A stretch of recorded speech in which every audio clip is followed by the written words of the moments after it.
At a crowded military gala, a woman stood alone near the bar when someone noticed her tattoo, a sealed trident with coordinates and a date.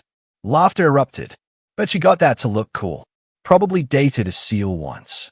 She didn't respond, just stayed into her glass. Then, across the room, a decorated SEAL commander froze. His eyes locked on the ink. Without a word, he crossed the ballroom and saluted her. The room went silent. What happened next revealed a truth that left everyone speechless. Before we dive in, tell us in the comments, where in the world are you watching from?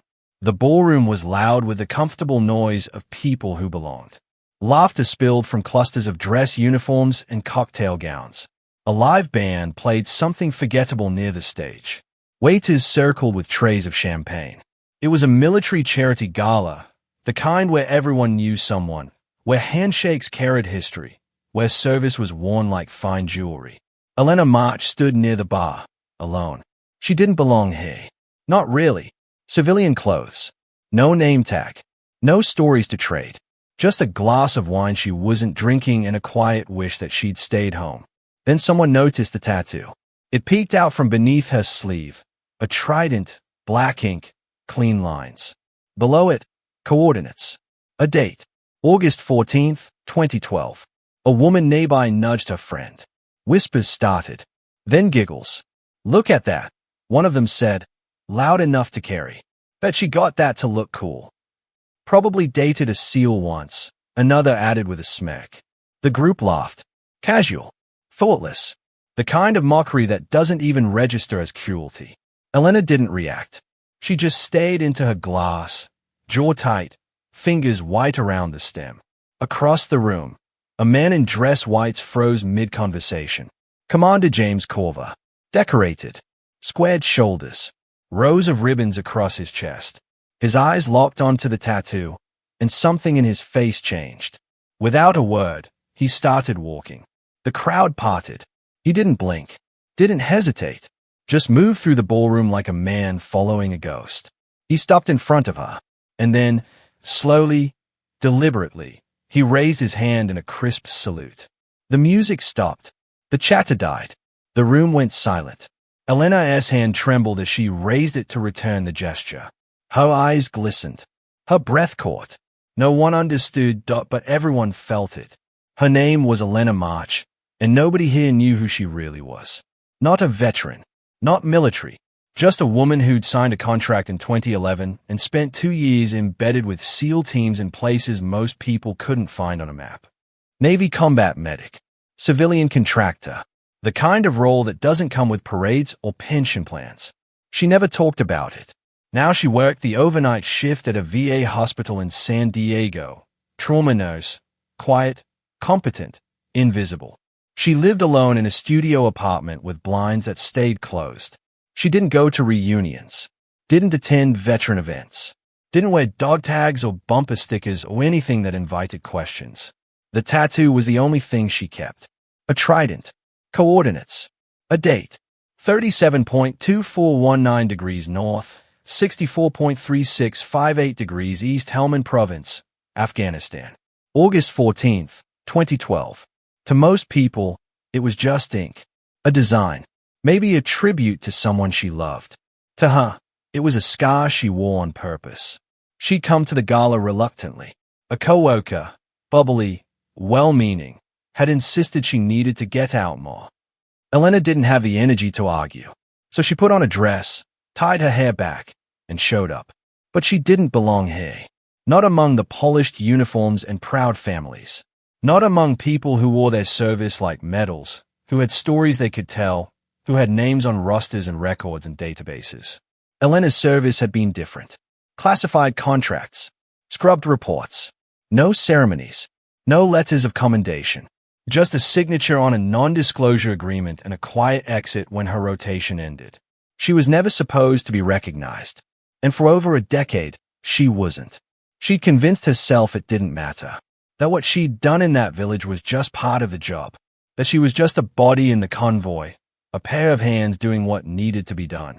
That no one remembered. That no one cared. She carried that weight alone. Every shift at the hospital. Every sleepless night.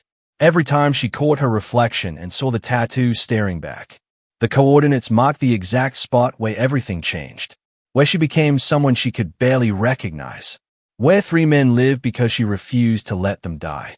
But she never told anyone that story. Until tonight, when a man in dress whites crossed a crowded room and saluted the ink on her arm. The room erupted in confused whispers the moment the commander stepped away. Elena didn't stay to hear them. She mumbled something, an excuse, a nothing, and slipped through the side door into a quiet corridor.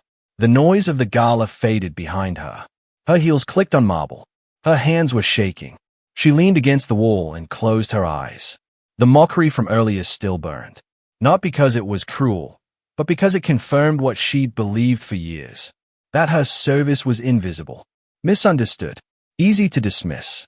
That the ink on her arm looked like a lie. She'd gotten the tattoo 6 months after coming home. A small shop in National City. No appointment. No fanfare. Just her, alone, sobbing through the session while the artist worked in silence. He didn't ask what the coordinates meant. She didn't tell him. 37.2419 degrees north, 64.3658 degrees east Helmand Province. August 14th, 2012. The day everything changed. It was supposed to be a routine humanitarian supply run. Medical supplies to a village clinic. Low threat. Quick in, quick out. Then the ambush hit. Rounds punched through the convoy. RPGs screamed overhead. The lead vehicle flipped. Elena's Humvee slammed into a ditch, and suddenly she was the only medic standing. 3 wounded operators. A mud-walled compound. No medevac for 40 minutes. She worked with dwindling supplies and hands slick with blood. Insurgents closing in. Rounds snapping through cracks in the walls. One operator, shrapnel in his chest, kept trying to sit up, kept trying to fight. Stay down, she ordered, pressing gauze into the wound. Another had a shattered femur. Arterial bleed. She tied a tourniquet so tight he screamed. The third, called Sign Havoc, had taken a round through the thigh. Bone fragments. Muscle torn to ribbons. He was pale, fading, eyes glassy. She knelt beside him, hands moving fast, voice steady. You're not dying today, Havoc. You hear me? Not on my watch. He looked up at her through the haze of shock and pain. His voice was a rasp. You're one of us now. Don't you forget that. She didn't, but he did. She never saw him again after the hospital in Germany. Never got a letter. Never got closure. The SEAL teams rotated out. Her contract ended. She went home to silence. No ceremony. No recognition. Just a non-disclosure agreement and a life that felt like it belonged to someone else. Elena opened her eyes and stayed down at the tattoo. The trident. The coordinates. The date. Proof that it was real. That she was there. That it mattered. Even if no one else would ever know. She pressed her palm against the ink and felt the tears coming. Why did she even come tonight? Earlier that evening, before the gala, Commander James Corver sat alone in his office. Dress whites hung on the door. Speech notes scattered across his desk. He was supposed to talk about sacrifice tonight. About the invisible warriors. The ones who served without recognition. He'd been reviewing old deployment records. Names. Dates. Faces he hadn't thought about in years. Then one name stopped him cold. Elena March. Civilian contractor. Embedded medic. Helmand Province, 2012. He stayed at it for a long time. He hadn't thought about her in years. But preparing this speech, digging through memories he'd buried deep, brought it all back. Because he was there. He was Havoc. August 14th, 2012. The ambush. The compound. The 40 minutes that felt like 40 hours. He remembered her hands. Steady, even as rounds punched through the walls. Even as the world came apart around them. He remembered her voice. Calm. Authoritative.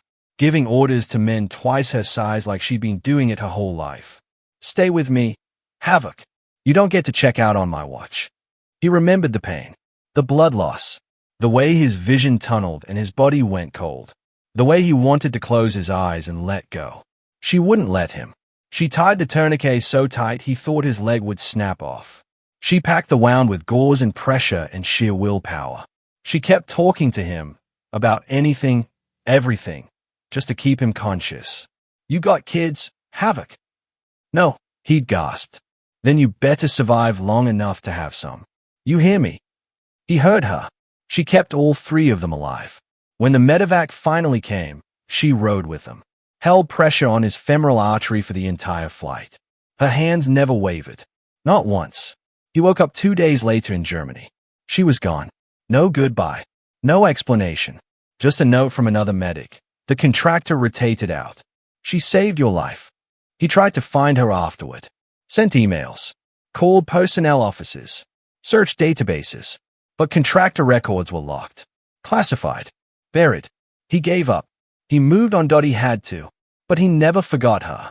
She was a reason he still walked. The reason he made commander. The reason he got to meet his daughter 3 years later. The reason he was standing in this office tonight, preparing to give a speech about people who serve in the shadows. People like Elena March. He'd written her name into the speech. Not by name, just the story. The medic who saved his team. The person no one would ever know. And then, across a crowded ballroom, he saw the tattoo. It hit him like a freight train. The trident. The coordinates. The date. 37.2419 degrees north, 64.3658 degrees east, August 14th, 2012. The exact location. The exact day. She'd been carrying it all this time. And no one knew. He crossed that room without thinking. Without hesitation. Because she'd earned that ink in blood.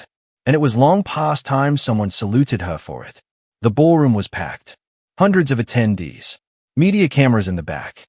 Veteran families filling every table. This was a moment they'd all been waiting for. The keynote speech from a decorated SEAL commander. He had notes. A script. 15 minutes on brotherhood and sacrifice. Carefully written. Vetted. Safe. He set them aside. August 14th, 2012, he began. Helmand Province, Afghanistan. The room went quiet. My team was ambushed during a humanitarian supply run. 3 of us went down. No medevac for 40 minutes. We were trapped in a compound with insurgents closing in and our chances dropping by the second. He paused. Let the weight settle. But we had a medic, a civilian contractor, embedded with our team. And for 40 minutes, that medic kept us alive. His voice was steady, controlled, but there was something raw underneath. I remember her hands, steady, even as rounds punched through the walls. I remember her voice, calm, giving orders like she'd done this 1,000 times. I remember the pain, the blood, the way I wanted to close my eyes and let go. He looked out at the crowd. She wouldn't let me. The room was riveted. She tied tourniquets, packed wounds, held pressure on my femoral artery for an entire medevac flight. She carried the weight of 3 lives on her shoulders. And when it was over, she didn't ask for recognition. She didn't ask for anything. She just disappeared. He let that word hang. She's here tonight. A murmur rippled through the crowd. Commander Corver's jaw tightened. And 20 minutes ago, I saw someone mock her for the tattoo she earned in that compound. The murmur died. So let me be very clear. His voice cut through the silence like a blade. That woman is more of a warrior than most of us will ever be. He gestured toward the hallway. Elena March, would you come forward? Elena stood frozen in the doorway. She'd heard every word. Tears streamed down her face. The crowd turned. Then someone started clapping. Then another. Then the entire room erupted. Applause built into a standing ovation. Confusion gave way to understanding. The people who'd mocked her earlier sat pale and stricken, unable to meet her eyes. Elena walked forward, shaking, sobbing. Every step felt impossible. When she reached the stage, Commander Corver saluted her again. This time, in front of everyone. She returned it, hand trembling, breath catching. The applause faded. The room went silent. Just the sound of her breathing, and the weight of a moment 12 years in the making. They stepped off stage into a quiet side room. Just the 2 of them. Folding chairs. Muffled gala noise bleeding through the walls.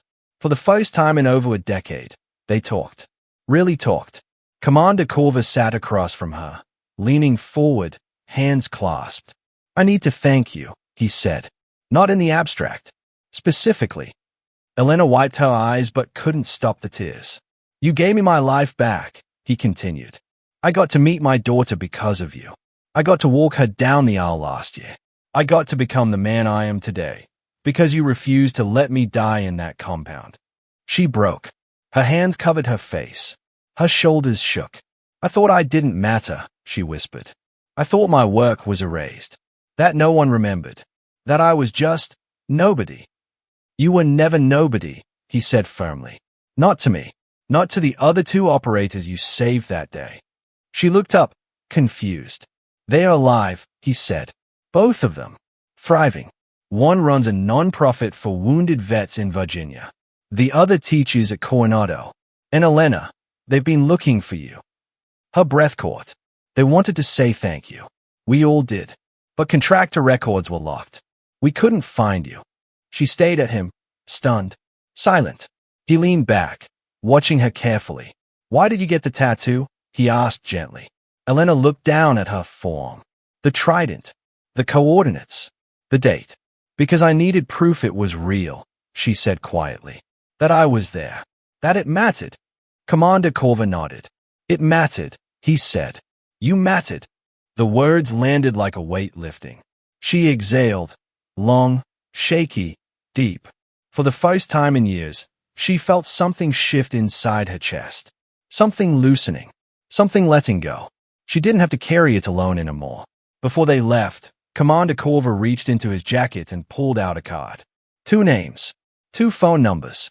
They're going to want to hear from you, he said, handing it to her. Elena took it. Her hands were still shaking. Outside, the gala continued. Music, laughter, life moving forward. But for Elena, something fundamental had changed. She wasn't invisible anymore. She'd been seen. And for the first time in 12 years, that was enough. 3 weeks later, Elena sat in a coffee shop in San Diego. Across from her, 2 men she hadn't seen in over a decade. The operators from that compound. The ones she'd kept alive. They weren't strangers anymore. They were friends. Family. They laughed. They remembered. They grieved together for the things they'd carried alone. Elena's tattoo rested on the table between them, no longer hidden beneath a sleeve. No longer a secret. Just a bridge to the people who'd shared that moment with her. The trident caught the afternoon light. She didn't need to explain it anymore, because there are warriors we never see.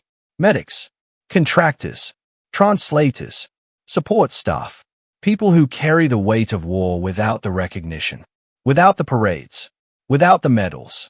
People whose sacrifice is invisible until someone chooses to see it. Elena's story isn't about stolen valor exposed. It's about earned valor finally recognized.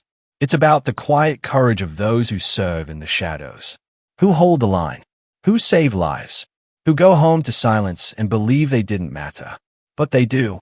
They always did. So think about the people in your life who serve quietly, who carry weight you don't see, who never ask for recognition, who show up day after day without fanfare or thanks. Maybe it's time to salute them too. Where are you watching from? And who's the invisible warrior in your life? The screen fades to black. The trident remains, a quiet symbol of courage that no longer needs to be explained.